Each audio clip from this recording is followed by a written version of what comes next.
Assalamualaikum warahmatullahi wabarakatuh. Waalaikumsalam warahmatullahi wabarakatuh. Halo guys, balik lagi di channel gue, Abai Husni Amrullah. Kali ini kita belajar tentang hewan dunia melata. Kali ini kita belajar tentang dunia melata. Kita sudah kedatangan seseorang yang memang paling bisa dibilang dia mengerti tentang hewan melata. Dan buat kalian semua, sebelum kita membahas tentang panjang lebar dunia melata ini, jangan lupa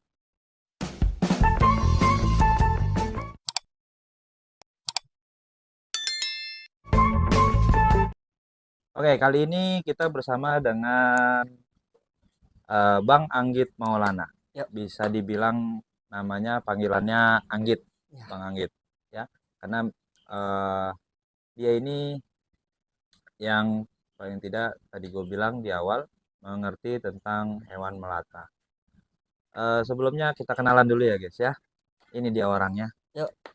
Assalamualaikum teman-teman. Nama saya Anggit Maulana. Nah, saya ini di sini bisa dibilang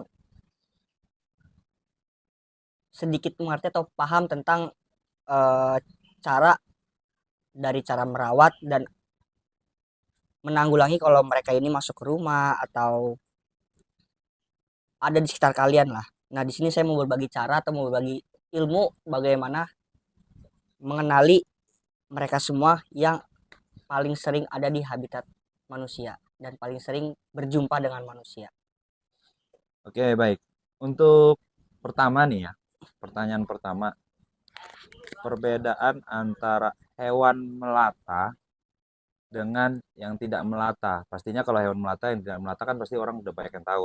Itu paling yang nggak melata kayak singa, Ya, kayak macan, atau yang sekitar kita kayak kucing benar, gitu benar, kan. benar. Nah, cuma yang jadi pertanyaan, buaya nih Hmm, dengan ular udah pastinya. Buaya dengan ular. ya. Buaya itu dikategorikan melata atau memang buaya itu bukan kategori bukan hewan melata? Eh, pertama kita bagi dulu ya definisi melata itu setahu saya dan sepemahaman saya, Hmm? hewan yang bergerak cenderung tidak memiliki kaki, seperti ular nih contohnya. Dia kan nggak punya kaki, makanya disebut hewan melata. Tapi ada beberapa reptil kayak jenis kadal-kadalan bisa dibilang juga hewan melata. Jadi kalau untuk hewan melata itu garis besarnya biasanya tertuju di keluarga reptilian, Kak. Nah, Oh, buaya sendiri bisa disebut hewan melata, tergantung persepsi orangnya sebenarnya sih, Kak. Soalnya garis besarnya rata-rata hewan melata itu ada di keluarga reptil. oh, nggak Ya, punya kaki ya? iya Nggak cenderung yang punya kaki. nggak punya kaki. Cuman kan kalau kita tarik garisnya lagi, ada beberapa kadal yang sering banget dibilang hewan melata, hewan melata. Nah, jadi di situ sebenarnya masih masih rancu sih sebenarnya. Hmm. Kalau yang ini sebelum ke hewan-hewan yang seperti ini ya, Mm-mm. mengenai ulat gitu. Ulat Ulat itu melata atau merayap, oh merayap? ulat merayap. Soalnya dia kan punya kaki, Kak. Oh, Ulat itu merayap jatuhnya. Kayak cicak merayap, merayap. Kalau cicak tuh merayap. Nah, melata tuh lebih yang cenderung garis besarnya ya seharusnya ya yang nggak punya kaki nggak gitu, punya kaki. nggak punya kaki hewan melata. Oh, tapi ini masuk bisa dikategorikan reptil. Reptil. Reptil. Oke. Untuk selanjutnya nih, Git. Ini gue penasaran mengenai cara pertama yang harus dilakukan ketika kita menemukan hewan yang kalau dianggap menurut kita itu berbahaya. Contoh misalkan kita ketemu ular, sering sekali terjadi nih, ketemu ular masuk ke dalam rumah, entah itu di kamar mandi lewat selokan atau di plafon. Nah, itu bagaimana kalau Cara menanggulanginya ya, Kak, kalau saya pribadi sih kalau untuk cara mengguling, mengguling, susah amat itu menang, kata-kata, menanggul, menanggul. menanggulanginya. Nah, Dan kalau saya biasa ngasih edukasi ke masyarakat atau ke anak sekolahan, jangan kita provokasi atau langsung kontak langsung dengan mereka, provokasi itu gimana tuh? kayak sengaja kita mau ngusir padahal kita nggak tahu nih ancaman kita di depan berbisa atau enggak. Dari segi ukuran juga harus dipertimbangkan. Kayak Hmm. jenis ular piton ya depan saya, Hmm. iya emang dia nggak berbisa tapi di ukuran tertentu dia bisa ngebunuh manusia, Kak, karena faktor besar, panjangnya itu ngelilit. Oh, jadi dia melilit. Mm-mm. Jadi biasanya kan refleksnya kita nih masyarakat orang-orang awam, apalagi kadang yang lebih berbahaya ada kalau yang menemukan itu anak kecil nih untuk Ya, level ukuran anak SD lah. Dia kan eh, kadang suka kepo nih benar-benar ngelihat benar. ular, bukannya dia ngusir, Malah malah ini, ya dimain-mainin, dimain-mainin. dipakai kayu kadang Iya. disodok-sodok gitu. Nah, itu Solusinya sih paling baik lagi ke orang tua dan masyarakat sekitar ya. Pentingnya ngedukasi dan ngasih tahu ke anak-anak di bawah umur kalau untuk ketemu hewan seperti itu, bilang sama orang tua atau enggak kasih tahu ke warga sekitar yang sekiranya bisa dibantu untuk merescue mereka. Kalau paling paling efektifnya sih panggil damkar. paling panggil damkar. Iya, karena di Indonesia sendiri mereka sih yang udah pasti bisa Cara nolong. menanginnya ya. Iya, nolong kita. Nah, kalau misalkan kita tiba-tiba refleks gitu, kayak misalkan seumpama orang tuanya yang ngelihat ya ada ular di plafon, terus Hmm, refleks nih, dia ngambil kayu atau ngambil sapu bisa, bisa, gitu. bisa sebenarnya nangkap. Kalau untuk ngusir ular, nangkap ular, gak harus punya skill khusus ya. Intinya kita pertama kenali dulu kak. Biasanya nih kalau saya ngasih tahu kenali dulu ularnya itu ular apa. Cuman baik lagi ke orang ke stigma masyarakat, pasti masyarakat bilangnya semua ular tuh berbisa. Berbisa. Nah, Heeh, begitu. makanya saya lagi gencar-gencarnya ngedukasi cara penanganan kalau di rumah kita nggak punya alat-alatnya nih. Harusnya kan contohnya nih kayak gini nih. Ada alatnya. Ada alatnya. Nih, di sini saya punya hook. Hook Ini ini apa namanya? hook Hook. atau snack tong biasanya. Nah, Kok kayak itu gitu, kayak orang kayak yang biasa begini, iya iya. ngambil Mirip-mirip. ngambil gelas aqua Nah, gitu. ya emang mirip-mirip. Kadang-kadang suka iseng juga saya kalau nggak punya duit pakai ini kak, bawa karung aja. Nah emang kan biasanya kalau anak reptil atau buat rescue standarnya dia pakai snack grab gini. Nah Apa kalau namanya? Oh, grab grab stick, tadi hook hook itu. hook itu yang ini ada yang grab stick yang modelannya capit, ada dua, Oh, yang kan ada ini nih di ada sininya nih. pegangannya ya, ada Kayak pegangannya yang kayak kayak model kayak tang tang, gitu ya. cuman dia panjang, itu Heeh. grab stick. Kalau yang ini Oh, namanya hook nih. oh gitu. Nah kalau yang kan orang awam kan pasti nggak punya nih beginian. Biasanya kalau saya edukasinya pakai sapu atau alat-alat yang sekiranya ada di rumah, yang pasti Oh, ada di rumah. yang penting ukurannya panjang. Panjang dan Ukurannya kita panjang. nggak langsung kontak fisik sama mereka gitu kak, karena yang bahaya dari ular tuh selain bisanya pasti di area kepala kalau untuk ular berbisa ya, dan kalau untuk ular besar kita menghindarin lilitannya gitu. Jadi sebisa mungkin kita pakai alat bantu yang jangkauannya panjang untuk ngebantu kita buat ngevakuasi mereka gitu. Oh, paling tidak nggak langsung pakai tangan ya. Ya nggak dianjurin banget pakai tangan. Oh, jadi harus pakai alat. Kalau kita nggak punya paling tidak kayu atau sapu Sapu ya ya, yang panjang. kayu. Kalau untuk ular kecil seperti ini biasanya siapin aja pengki sama sapu, kita sapu pelan-pelan ke pengki, pas udah masuk siapin lagi apa namanya karung atau wadah apapun yang bisa buat nampung mereka, masukin buru-buru diikat langsung ke karungnya, nah, itu Nah, pasti udah aman. kalau setelah udah dimasukin ke karung, dibuang atau Bisa bagaimana? dibuang ke tempat yang sekiranya jauh dari pemukiman, atau enggak kita bisa langsung nelpon damkar kak, kita serahin ke mereka, Oh gitu. itu bisa. Jadi paling tidak pakai alat yang panjang dan atau kalau memang kalau kalian punya atau kalau kalian pengen beli Beli banyak di Shopee juga. resipi juga ada namanya hook ya. Hook, hook Hook. Jadi penanganannya kalau ketemu pakai alat ya yang paling tidak yang jangan menggunakan tangan langsung. ya. Kemudian lanjut lagi nih gitu mengenai ular. Ini kan di sini banyak nih ya, ular ataupun biawak. Iya banyak. Ada biawak biawak nggak sih? Ada nih. Ada biawak ya, ular, biawak, kemudian eh, sebenarnya ada buaya juga ya? Buaya kita nggak ada. Oh, nggak ada. Nggak ada karena untuk buaya sendiri dia dilindungi sama negara.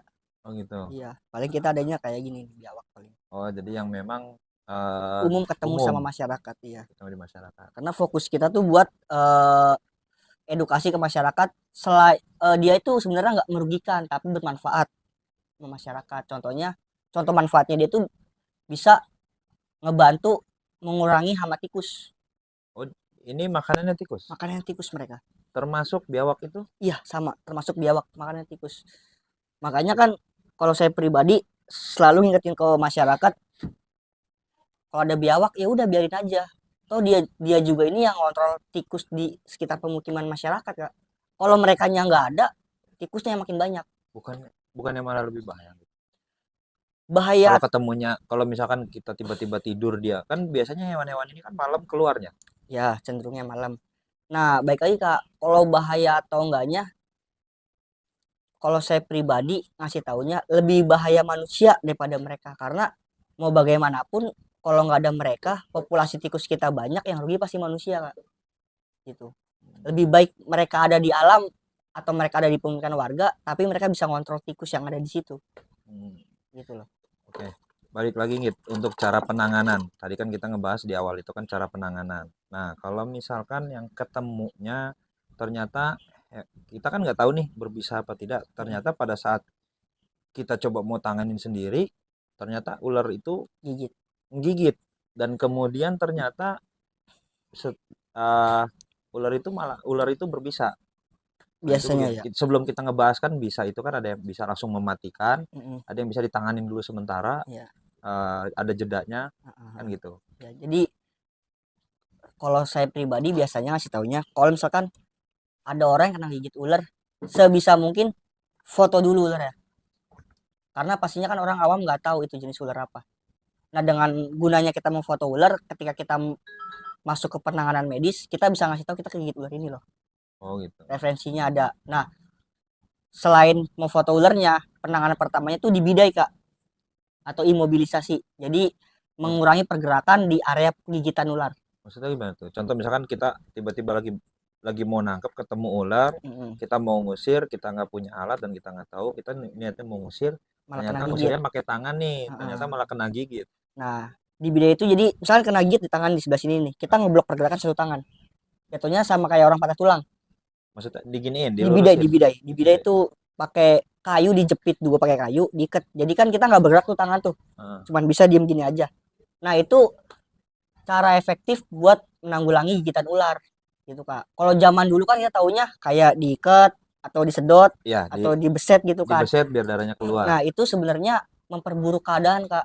Soalnya kan bisa ular sendiri, kerja bisa ular itu lewat kelenjar getah bening, nggak langsung ke darah Oh, gitu. Jadi seharusnya bisa itu yang ada di kelenjar getah bening, dengan kita saat itu malah dia langsung masuk ke darah gitu. Makanya zaman dulu banyak banget kasus setelah kena gigit dibeset, ada aja yang kayak nekrosis, pembusukan lah, harus kena amputasi ya, karena ya efek dari, harus dibuang ya yang bekas karena kena gigitannya. efek dari itu. Makanya kan sekarang dokter Tri Maharani juga ngasih taunya, kalau kena gigit ular cara efektifnya dibidai atau imobilisasi.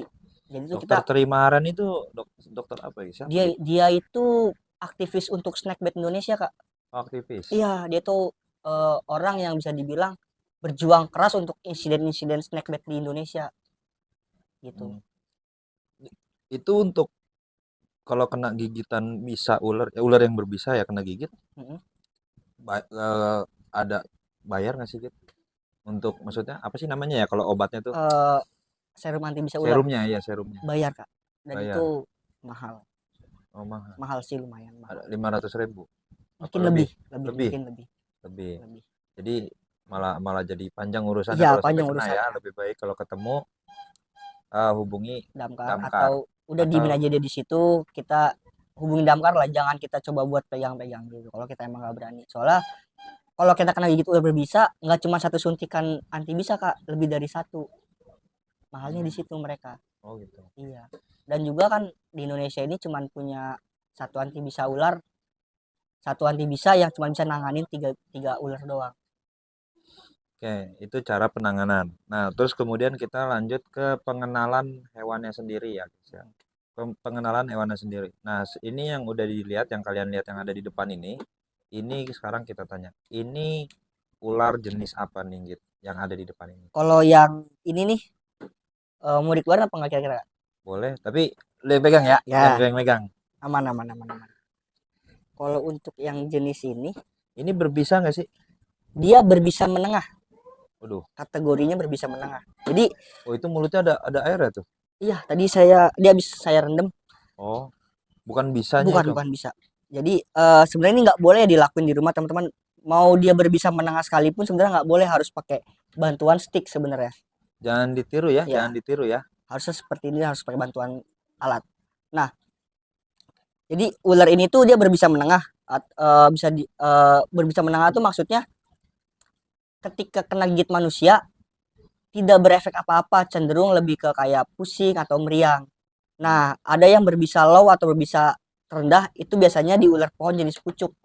Nah, kalau yang berbisa mematikan atau berbisa tinggi, Kobra kobra biasanya. biasanya, kobra, king kobra, terus keluarga jenis keluarga viper dia berbisa tinggi gitu, Kak.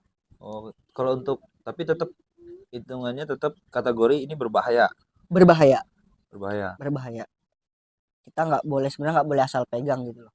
Ngeri juga, guys. Gue belum pernah megang ular sebenarnya. Mau Jadi coba? ngeri juga. Nggak Gue apa, ada nggak apa. enggak, Apa kalau mau coba, Kak? enggak. Nah, jadi itu ular itu ular yang paling sering sebenarnya dia tuh paling sering kena fitnah Kak di masyarakat Indonesia karena kan motifnya kan Iya, karena hitam kuning. belang. Iya, Karena yang gue tahu ini juga berbisa. berbisa tinggi. Nah, jadi tuh ada spesies ular yang orang-orang umum sih biasa bilang sih ulang-weling ya. Nah, mirip kayak dia, cuman kalau saya ngebedainnya dari warna kuning dan hitamnya, Kak. Kalau ini kan tipis nih, Hmm. kuningnya lebih tipis. Nah, kalau welang-weling itu kuning dan hitam sama. Jadi ukuran kuning sama hitam itu sama. Nggak tipis, ini kan lebih dominan ke hitam dan kuningnya cuma list-list doang kan. Ah. Nah, kalau welang-weling itu dia ukuran hitam sama ukuran kuningnya tuh sama ukurannya gitu. Oh, Nggak maksudnya kuningnya nggak segaris gitu. nggak segaris gitu. Sama dia. Belangnya sama ukurannya. Kuning hitam gitu. Mungkin kalau mau ditampilin gambarnya bisa dicari. Ada. Ada. Ntar saya kirim ke Kaus nih fotonya. Hmm. Nah, baik lagi ke ular ini. Nah, ular ini tuh yang kalau kalian sering nonton film Susana, tahu kan biasanya yang di Oh, kepalanya yang di Susana kepala tuh. tuh. Nah, Ah. ini di ular ini, Kak. Tapi ngeri juga gitu. Gue ngeri banget. Nggak aman, Kak. Ini aman kok. Emang ini biasa buat edukasi kok, jadi aman. Hmm. Tapi kalau kena gigitan ini nggak penanganannya nggak seperti kayak yang itu. Berarti yang Enggak, kayak tadi di bidai enggak. gitu. Kalau untuk jenis ini selagi kondisi fisik kitanya sehat, nggak bakal kenapa-napa karena bisa dia berfungsi cuman ke mangsanya doang, Kak. Oh, gitu. Ah, Tapi kalau untuk ke manusia paling cuma ngerasanya pusing. Tapi tetap ada meriang ada ada obatnya nggak? nggak ada, Kalau Kak. untuk kena ini? Nggak ada. Nggak Paling ada. ya baik lagi ke kondisi fisik manusianya sih. Oh, gitu. Cuman belum belum pernah ada kasus digigit dia meninggal karena emang di literatur juga dia tuh bisa menengah dan tidak berbahaya buat manusia. Hmm. Tapi meskipun nggak berbahaya mau bagaimanapun jangan pernah dilakuin deh. Namanya kayak gitu ular pasti sakit kok. Iya. Dia giginya bisa nancep nggak gitu kalau habis digigit itu? Nancep sih pasti, cuman kalau untuk masalah Maksudnya ninggalin ninggal gigi, gitu. ninggalin Nah, gigi. bisa kalau pas kena gigit nggak sengaja kita tarik, itu pasti ninggalin gigi. Cuma kalau pas kena gigit kita ya udahlah gitu ya kan, dia bakal ngelepas sendiri sebenarnya, Kak, Oh, gitu. Makanya kan kalau di ular-ular besar makanya kenapa sering banget kena kasus kena gigit ular sanca besar nih, sobek ya karena pas hmm. kena gigit refleks ketarik. Nah, itu sobek. Oh. Pasti sobek dan dijahit. Ininya pasti sobek begini ya. Iya, sobek. Soalnya saya juga pernah kena gigit ular sanca 3,5 meter itu dijahit 35 jahitan. Wih, ngeri Gitu. juga. Udah gitu, masukin lagi aja gitu. Boleh. Serem juga ngeliatnya. Aman. Karena emang gue nggak pernah megang ular sih, nggak pernah megang hewan melata. Karena emang ngeri. Sebenarnya seru, Kak. Kalau burung ya, udah pegangan lah kalau burung ya. Apalagi burung punya pribadi Ah, di rumah, itu beda di ya. rumah, Iya di rumah bener. ya, burung di Di rumah bawah ntar dia stres. ya. Ini ular apa namanya? Cincin emas atau Boiga dendrophylla. Cincin mas. Dendrophylla Nama ya. latennya Boiga dendrophylla. Boiga dendrophylla. Nama latennya. Kalau bilangnya Cincin emas. ular cincin mas. Ya. Nah, ini itu satu lagi ada nih gitu. Kalau ini dia ular sanca, cuma dia kelainan genetik, Kak. Maksudnya kelainan genetik itu gimana? Mungkin kan orang biasanya taunya albino ya. Albino juga maksudnya gimana tuh? Iya, albino tuh normalnya dia kan yang sering banget kita lihat tuh kayak warnanya coklat hitam atau rada keabu-abuan. Nah, kalau ini dia nggak normal, jadi kelainan genetik. Untuk morph, kalau di reptil tuh ada namanya morph. Nah, morph itu biasanya reptil-reptil yang udah kelainan genetik. Kalau dia morphnya albino orange glow. Jadi dia ada albinonya dan ada morph orange glow-nya. Jadi warnanya bagus sih begini. Jadi kayak warna apa ya? Kayak warna Iya, oren-orenan ya. oren-orenan gitu. Nah, kalau untuk dia jinak banget, aman banget buat pegang. Makanannya? Makanannya tikus, ayam. Oh, tikus ayam. Ini paling besar ukurannya? Untuk jenis sanca ada punyanya Mbah Wanto Goeng di YouTube dia bisa sampai 5 meter. 5 meter. Iya, Gedenya segede diameternya? diameter lingkar tubuhnya bisa lebih besar dari paha orang dewasa sih intinya. Berarti orang bisa kemakan ya? Bisa Kak, bisa. Bisa banget dia makan orang. Jadi patokannya kalau di anak reptil tuh eh, biasanya kalau kepalanya udah nyentuh dua telapak tangan kita, itu bisa kemungkinan dia makan kita. Maksudnya dua kelab. Ukuran Maksudnya gimana nih? kepalanya, jadi ukuran kepalanya tuh seukuran dua telapak tangan Git, kita. ke gue git. Lari Jadi ke gue. bentuk kepalanya tuh seukuran telapak tangan, dua telapak tangan kita segini. Nah itu kemungkinan besar bisa nelan manusia. Oh, jadi telapak tangan kita begini, Ukuran kepalanya sama. kepalanya Iya, sama. ukuran kepalanya sama. Gede dong. Kayak Iya, kayak apa? anaconda bisa. Anaconda. Iya. Kalau anaconda kan jatuhnya ular terbesar di dunia. Nah, kalau sanca ini ular terpanjang, Kak. Oh, Ya, tapi sebenarnya itu mitos atau fakta sih gitu? Anaconda atau apa? Boa gitu kan? kalau titanoboa, boa sendiri dia emang ada sampai sekarang, Kak. Boa python. Dia biasanya dari Amerika Latin sana. Hmm. Nah, kalau titanoboa yang beredar di foto di internet tuh gimana ya? Saya juga belum lihat sih. Bisa dibilang itu ular purba jatuhnya, Kak. Di literatur kan dia itu ular purba. Jadi nenek moyangnya mereka ini. Tapi sebenarnya dulu itu memang ada itu. Kemungkinan ada. Soalnya fisik fosilnya juga kan udah ada gitu loh. Tapi yang sekarang yang memang ada di dunia itu boa, jenis boa ukuran Iya, besar. jenis boa. Dia bisa besar cuman nggak sebesar piton dan nggak sebesar anaconda. Oh gitu. Paling besar itu berarti ya. Iya, untuk paling besar sih untuk saat ini setahu saya anaconda sama piton. Jenis piton. Gitu. Ini nggak berbisa. Nggak aman, nggak Nggak berbisa. berbisa. Cuman memang bahayanya kalau sudah besar bisa Lilitan ya. lilitan. Heeh. Lilitan itu berarti bisa mematikan. Kalau misalkan kan biasa orang napas itu kan lewat pernapasan leher ya, Iya, gitu ya. iya. Kalau yang dililitnya badan itu, Remuk tulang rusuk kita, Kak, hancur kena lilit. oh gitu. Iya, makanya rata-rata kalau ular besar ketika dia mangsanya yang dililit pasti sekitaran rongga dada sama leher. Karena emang itu kan bagian fatal di semua makhluk hidup ya, rongga dada dan leher. Nah, makanya ular besar ini ketika dia mangsa makanannya pasti yang dihajar dulu bagian palanya, nah ngelilitnya fokusnya ke bagian rongga dada dan leher. Nah, itu untuk matiin si mangsanya. Kalau untuk jenis ini sanca apa piton gitu? Sama aja, Kak, sanca sama piton. Sama aja. Sama aja, cuman itu apa ya? Sanca dan piton itu satu ular yang sama, cuman mungkin di Indonesia ini beda daerah, beda penyebutan, tapi intinya satu sama. Nah, itu gue pernah baca di berita gitu. Sampai ada bukan orang ya, kambing Ya. kemakan sama ular jenis ini. Itu bener atau memang beneran bisa kemakan? Bisa kemakan kambing. Kambing segede itu gitu. Bisa, Kak, bisa. Kalau dia udah bisa makan kambing, manusia pasti masuk, Kak. Oh. Gitu. Kalau di alam dia udah bisa makan kambing, tidak menutup kemungkinan ketika dia ketemu manusia dalam kondisi lapar, manusia pasti bakal bisa dimakan. Terus gini, ini kan ular ini kan ada batok kepala ya. Kepala itu kan ada rahang.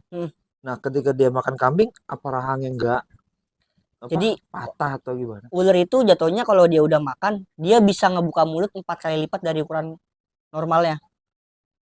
Maksudnya gimana tuh? Jadi misalkan kepalanya dia segini nih, setangan saya. Nah, dia bisa ngebuka mulut 4 sampai 5 kali lipat dari ukuran bentuk kepalanya. Jadi si rahangnya dia tuh bisa copot. Oh, jadi kan gini nih posisi nih. Bisa ngangkat bisa begini. Bisa ngebuka begini buat masukin si mangsanya. Jadi rahang ini masih tetap utuh kalau udah masuk semua tetap utuh ya, balik lagi. Normal lagi. Makanya kan di ular kalau kalian lihat di YouTube atau di foto-foto di Google, di bagian lidah ular tuh ada bolongan kecil tuh biasanya tuh. Nah, tahu kan? Nah, itu buat jalur nafasnya dia ketika dia nelan mangsa. Karena kan logika kita kalau kita nelan makanan sebesar itu kita nggak bisa nafas dong. Karena kan tenggorokan kita ketutup sama makanan. Nah, fungsinya si lubang itu biasanya tuh fungsinya emang dia buat keluar masuk nafas. Keluar masuk udara. Selain jenis ini yang ada 2 di depan ini apalagi gitu? Di sini saya punya jenis. Kalau yang berbahaya dan keluar ada nggak yang berbahaya? Ada, yang cuman udah kita kita kemarin pas ngecamp di Sukamantri dapat satu ular Therimesurus punicius. Dia tuh keluarga viper, Kak. Salah satu viper yang ada di Indonesia dan dia persebarannya di Pulau Jawa. Nah, karena kita tahu itu area capture atau sering banget orang ada di situ, makanya kita evakuasi dan sempat kita taruh di base camp. Cuman udah kita rilis 2 hari yang lalu, Kak. Karena mau bagaimanapun kita nggak mau nahan-nahan mereka ada di sini lah. Emang habitatnya dia kan di alam. Gitu. Kenapa nggak rata-rata orang-orang yang suka biasanya hobi, maksudnya hobi reptil ya, maksudnya hobi kayak kayak lu nih yang memang hobi miara gitu ya. Kenapa nggak itu disimpan Ya. aja, dipiara biar nggak membahayakan orang di luar? Gimana ya? Kalau untuk sekarang saya pribadi pelihara paling fokus saya ke edukasi. Jadi kalau untuk ular yang seperti itu di Jakarta kan kita kemungkinan bertemu itu sangat kecil, Kak. Jadi saya peliharanya yang emang udah pasti sering ketemu di Jakarta gitu loh. Dan ya cenderung yang seperti itu. Jadi kalau untuk ular kayak gitu dari lebih baik saya lepas di hutan atau lepas di tempat yang selayaknya mereka ada biar ngontrol populasi hama sebenarnya, Kak.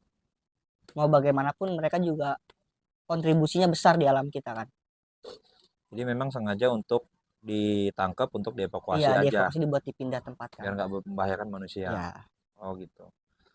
Nah tadi balik lagi Git, yang ada di sini. Tadi biawak ya, tadi iya biawak tadi udah di. biawak. Nah, saya punya di sini ular bajing atau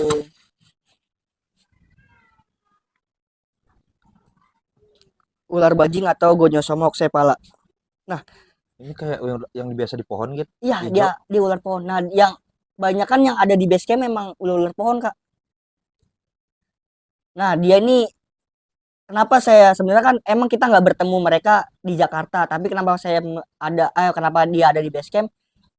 Saya ngadain naruh dia di base camp buat bahan edukasi, jadi buat membedakan ular pohon yang berbisa dan tidak berbisa. Warnanya sama gitu. Warna ekornya dibeda, Kak. Jadi kalau yang berbisa cenderung warna ekornya merah. Oh. Kalau dia kan silver nih. Ini ada batas warna nih. Iya, ada batas Hijau warna sama dan ini. hijau dan silver. Nah, kalau yang berbisa itu warna ekornya merah. Kalau dia nggak berbisa nih. Gitu. Saya buat membedakan ke anak-anak sekolah biasanya biar kalau ketemu mereka tuh nggak langsung main asal dibunuh. Karena mereka ini kontribusi dibuat petani itu besar. Kan mereka kan ular pohon nih, biasanya dia ngontrol hama-hama burung prit atau burung pipit di area sektor pesawahan.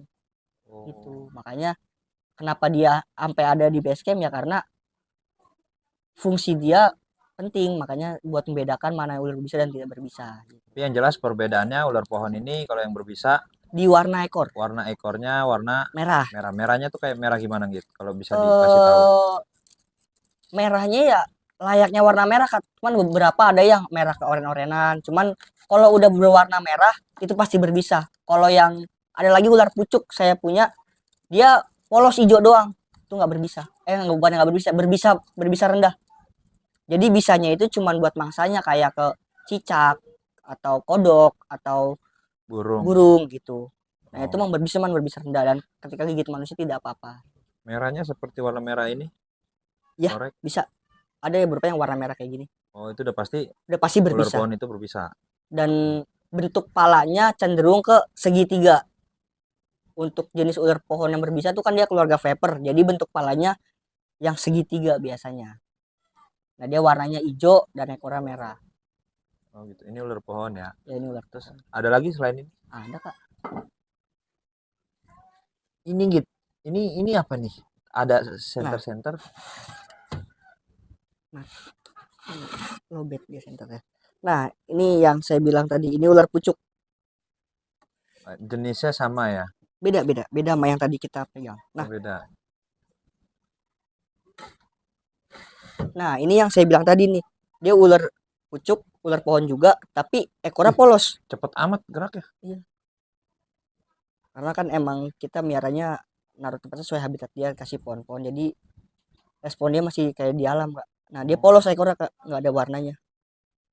Warnanya sama hijau Iya. dari pala sampai dari ekor. Dari pala sampai ekor polos. Ini nggak berbisa. Ini berbisa rendah. Oh, berbisa. Iya, cuman rendah, dia di literatur emang rendah dan bisanya berfungsinya ya sama mangsanya dia tadi kayak cicak atau anak-anak burung gitu atau kodok. Tapi tetap kembali lagi berbahaya intinya. Intinya berbahaya. Semua ular tuh saya ngasih taunya pasti berbahaya. Oke. Berarti yang ngebedain berbisa mematikan, buntutnya merah. Merah kalau ular pohon. Kalau warnanya sama berbisa tapi Rendah, bisanya rendah. bisanya rendah. Nah, kalau yang tadi nggak berbisa, Nggak berbisa buntutnya kalau yang warna silver. warna silver. Jadi ada Gitu. 3 ya. Satu ular warnanya sama dari pala sampai buntut, itu berarti berbisa rendah. Kalau yang warnanya silver tadi buntutnya itu nggak berbisa. Dan kalau yang warnanya merah udah pasti jelas berbisa Berbisa mematikan. mematikan. Nah, Terus selain itu saya punya, nah ini salah satu ular yang unik juga nih. Aduh,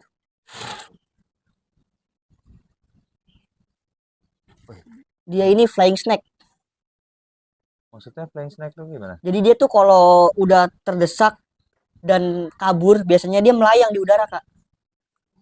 Dia memipihkan badan terus melayang di udara, bukan Oh, namanya flying kayak snake. kalau kita pernah lihat ada di TV-TV di YouTube itu dia terbang ya dari Iya, pohon ke pohon. iya ada pohon di terbang, makanya dinamain flying snake. Kenapa saya ngadain dia di base camp? Ya karena dia masuknya ular unik yang ada di Indonesia. Nah, saya mau kenalin nih.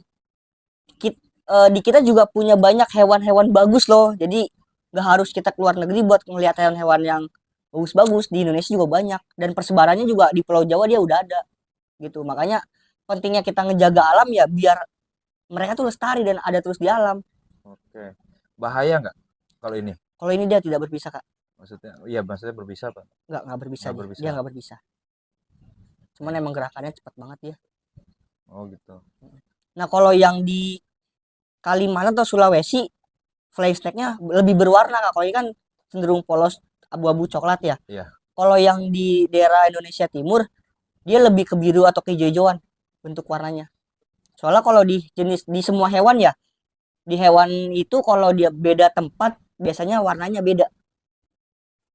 Beda wilayah, beda Beda warna. wilayah, beda warna biasanya. Dan ada beberapa kemungkinan nggak nutup kemungkinan bentuk bentuk fisiknya juga beda. Entah misalkan di Pulau Jawa dia bisa berukuran besar. Nah, di beberapa pulau Indonesia dia nggak bisa sebesar yang ada di Pulau Jawa. Kayak contohnya sanca. Di Pulau Jawa kan orang taunya bisa besar kan. Iya. Cuma ada beberapa sanca di Indonesia bagian tengah dan timur dia nggak bisa sebesar yang ada di Pulau Jawa. Oke. Gitu, karakteristiknya berbeda. Jadi uniknya di dunia hewan tuh biasanya selain warna yang cantik-cantik, meskipun hewannya sama jenisnya sama, tapi kalau udah beda tempat pasti berbeda. Entah itu warnanya, bentuk fisiknya, gitu teman-teman. Ini flying snake ya. Flying snake. Flying snake. Oke. Jip. Yang jelas ini ada ular yang gede. Nah, ada nggak yang di sini yang paling besar? Ada. Paling besar yang di sini yang di sini punya lah. Ada. Ada. Mau dikeluarin nggak? Mana tuh? Ini sebenarnya di bawah ini besar juga nih, cuman ini dia galak. Karena jangan, kita dapat dia hasil evakuasi dari rumah warga. Nah, untuk yang besar sendiri ada di belakang kakak tuh, di bawah kandang, di bawah tempat akuarium ikan. Dia besar dan kita boleh dikasih sebenarnya itu dia. Oh. Mau dikeluarin nggak, Kak? Coba boleh diambil. Boleh. Tapi lo megang ya. Aman. Nah, kita bisa lihat nanti ya guys ya, ular paling besarnya itu yang di sini punya itu sebesar apa nanti bisa dilihat. Dan jenis apa, apakah dia berbahaya atau tidak, apakah berbisa atau tidak. Kalau berbahaya pasti berbahaya. Dan berbisa atau tidaknya nanti akan dijelasin sama narasumber kita.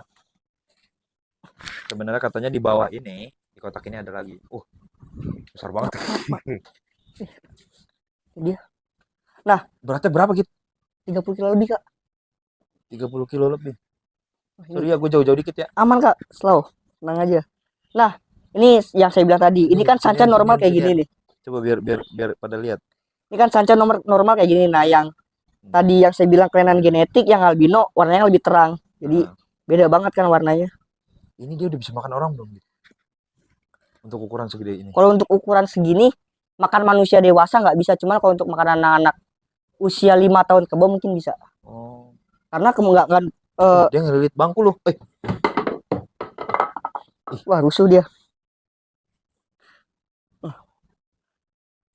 Taruh bawah aja dia biar jalan ke sana dan licin. Ngeri gitu. Udah gitu. Masukin lagi aja. Dia ngelilit loh. Kencang loh lilitannya. Kencang banget, Kak. Kencang loh. Nih. Bisa dilihat ya. Tuh. Dia nggak mau ngelepas bangku. Kang Naganya kan nggak gede kena banget kaca. emang. Nih, Maaf, tuh dibawa ke samping aja. lilitannya. Nih guys, gede banget. Gokil. Tangan gua. Warnanya emang warnanya emang warna ini ya gitu ya. Kenapa?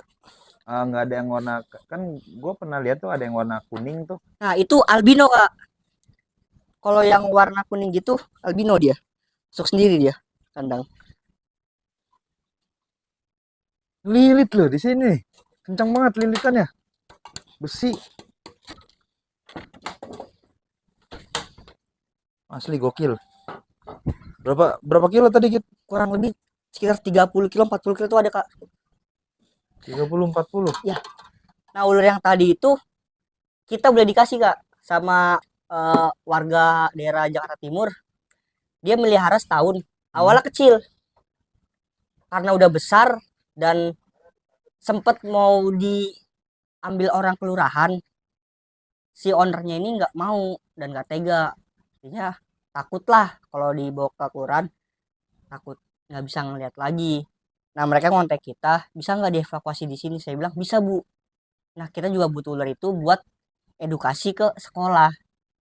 Jadinya untuk ular jinak kayak gitu yang masuk ke sini bakal kita rawat semaksimal mungkin, dari makannya kita jaga, kebersihan kadang kita jaga, terus juga kita di sini difungsiin yang benar-benar buat edukasi. Makanya dia mau ngasih ke dititipin ke sini. Nah, untuk yang pertanyaan kakak tadi Kak, ngos-ngosan nggak? Iya, gila lu, berat banget Berat lu. banget, Ini besi loh, tebangku besi loh, digigit angkat. loh. Iya, dia kalau udah ngelilit, naganya kenceng banget. Nah, untuk yang pertanyaan kakak tadi yang warnanya Oh ya, putih warna. kuning ya. Kuning. Nah, itu yang albinonya, Kak. Jadi normalnya kayak gitu, kalau yang banyak kan beredar di anak-anak reptil tuh yang warnanya putih kuning atau putih polos. Ya, Nah, itu yang udah benar-benar kelainan genetik itu. suka dibuat itu tuh biasanya buat kayak foto Pameran orang ya, pameran foto. sama kayak gini nih, ntar juga besarnya warnanya lebih cerah. Kalau ini kan bukan albino murni albino ya, tapi kan dia kan udah ada tiga gen.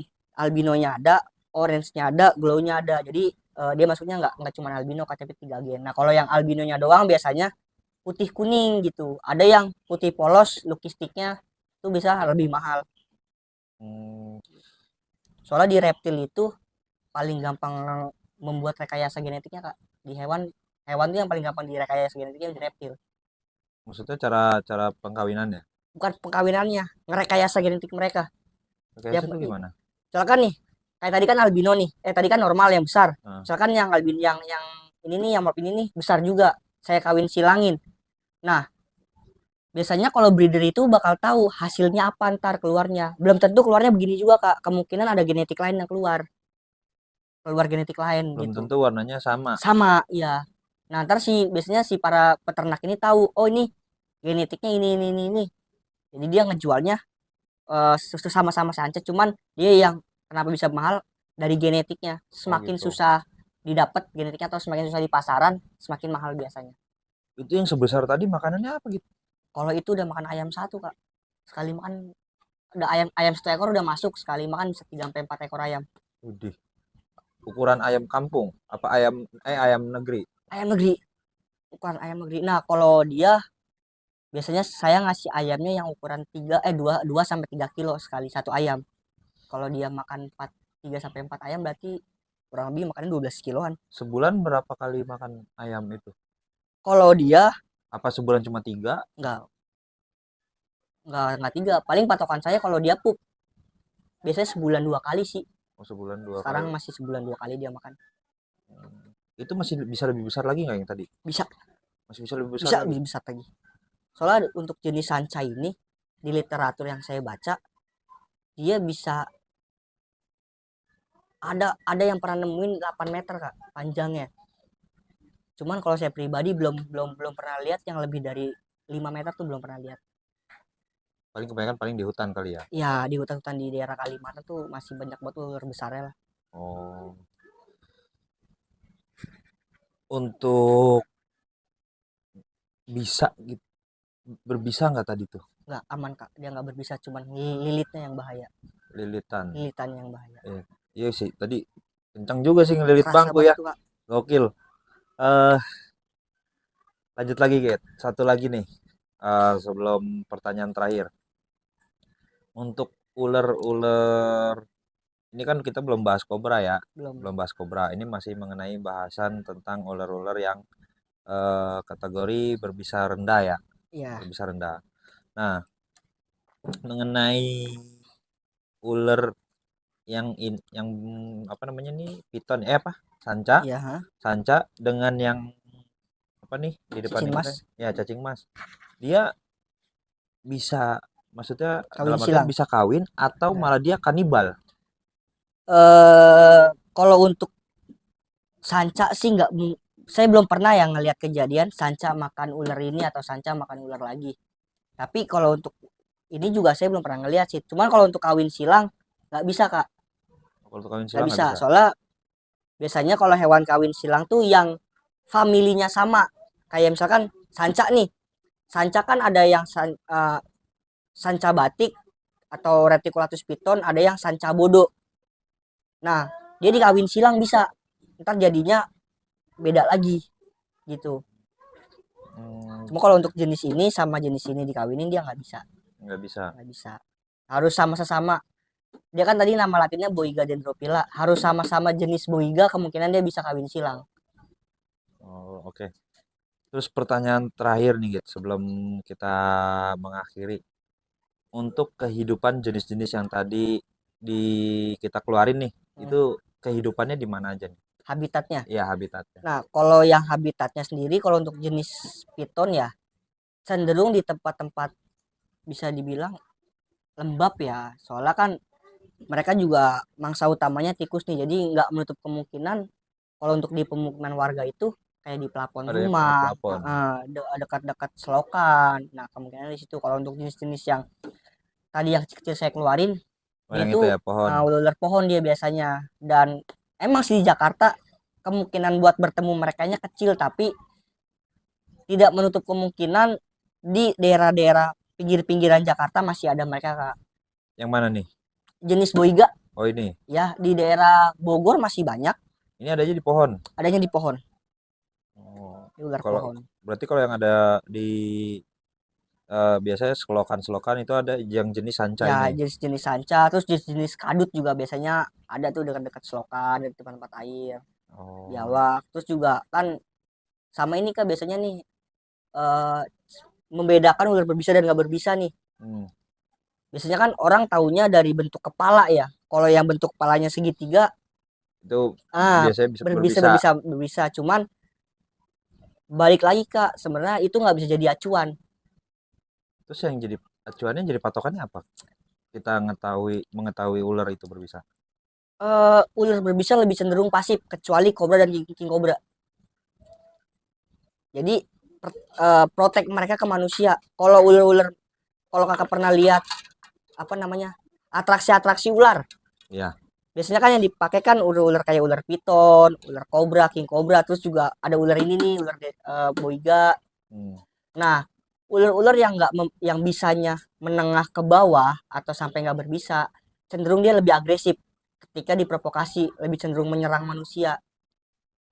Kecuali king cobra dan cobra, emang karakter mereka tuh agresif karena kan bisa dibilang mereka di jenis ular tuh puncaknya rantai makanan ya. Nah kalau kayak ular viper yang kepalanya segitiga, dia kalau kita provokasi lebih cenderung diem atau kabur malah. Kalau saya pribadi ngasih taunya begitu. Jadi kalau kalian ketemu ular yang cenderung pasif, udah nggak usah dipegang, diemin aja. Pernah dengar nggak kak kasus yang security kena gigit ular welang atau weling gitu di daerah Tangerang? Belum pernah. Nah jadi tuh ular welang weling itu dia nggak kayak ular sanca. Kalau kita pegang atau kita toel, dia bakal nyerang kita, tapi dia bakal seolah-olah kayak pura-pura mati atau diem aja atau lemas. Nah biasanya ciri fisik yang begitu yang harus kita takutin Oh, karena di balik kediem-diemnya mereka tuh ada sesuatu yang mematikan. Terus juga dari segi warna, biasanya ular berbisa mematikan tuh warnanya mencolok dan lebih bagus, terang benderang lah. oh, Kayak ular pohon, ada ular pohon jenis viper, dia warnanya biru kak. Jadi biru. biru buntutnya yang merah. Oh, gitu. Ya biasanya ular berbisa cenderung warnanya lebih mencolok. Warnanya lebih lebih jelas ya. Ya, lebih mencolok dan lebih jelas gitu. Terus apalagi ya? Eh, apa namanya? Agresif udah, mencolok, warna udah, bentuk kepala. Nah, untuk di Cobra sendiri dan King Cobra, dia kan bentuk kepalanya nggak segitiga, tapi dia berbisa mematikan. Makanya sebaiknya kalau ketemu mereka jauhin aja gitu loh. Lebih baik menghindar. Lebih baik menghindar. Baik. Oke, Git.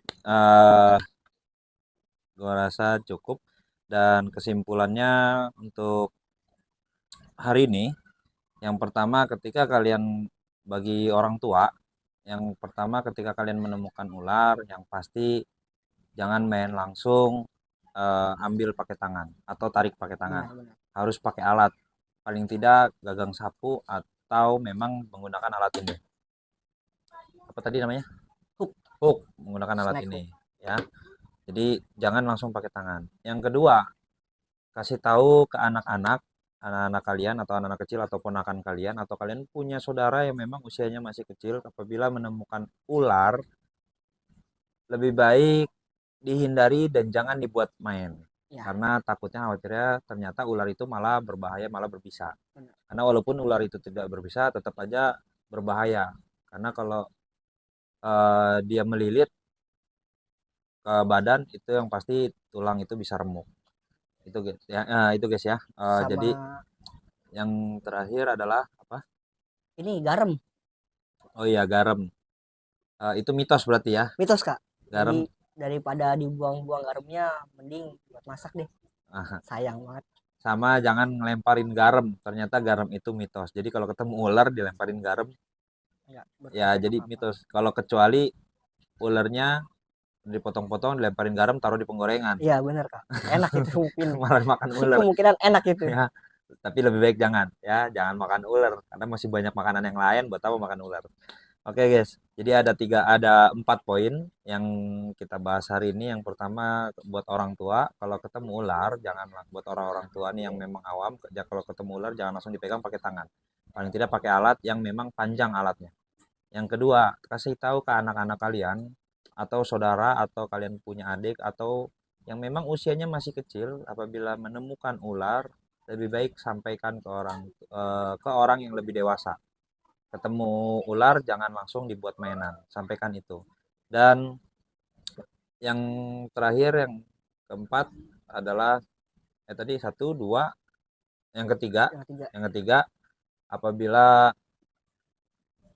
kalian menemukan ular jangan langsung dibunuh. Ya, Kalau memang tidak bisa menanganinya, paling telepon damkar. damkar, itu udah paling cara terakhir. Dan yang terakhir, yang keempat adalah soal garam. Ya, Jangan dilempar pakai garam karena sebenarnya itu mitos iya karena ya. ular itu kan hewan bersisik. Heeh. Kalau garam itu berfungsinya sama hewan yang berlendir Nah, gitu. jadi garam itu ternyata mitos ya. Jadi ada 4 poin untuk hari ini, jadi tolong diingat itu ya. Yang pertama untuk orang tua, yang kedua bagi anak-anak, tolong sampaikan ke anak-anak kalian. Yang ketiga itu adalah apabila menemukan langsung hubungi damkar. Dan yang terakhir adalah garam itu hanya mitos. Jadi poin 4 poin ini yang kita dapat hari ini. Jadi tolong diingat itu. Nah, untuk tadi videonya, yang video tadi itu kita ada gitu ya, Video apa tuh Kak? yang mengenai ular Oh ya yang ada. itu. Ntar Nanti saya kasih. nanti itu kita tampilkan di layar ya. Nanti bisa kalian lihat nanti mengenai itu. Untuk selanjutnya, kalau kalian mau tahu apa yang ada di sini selain ular tadi biawak, itu hanya sebatas kalian lihat aja sebentar aja. Selebihnya nanti kita Bakal bahas bakal bahas lagi tentang biawak, tentang hewan yang berkaki tapi eh, melata. Bener ya, merayap, berkaki melata, merayap, mungkin bisa disebut kayak gitu. ya, berkaki tapi melata atau merayap. Nanti kita akan bahas itu di video berikutnya. Untuk kali ini sampai di sini dulu. Kita lanjut ketemu nanti di video berikutnya. Jangan lupa like, subscribe, share, komen, dan jangan lupa diklik tanda loncengnya supaya kalian tidak ketinggalan video-video gue berikutnya. Karena di dalam video gue ini isinya semua tentang edukasi, tentang pembelajaran. Kalau misalkan ada pertanyaan buat kalian, belajar apa sih di dalam channel ini? Belajar apapun, yang jelas pastinya ilmu untuk buat kalian bermanfaat. Oke, sampai ketemu di video berikutnya. Assalamualaikum warahmatullahi wabarakatuh. Bye bye.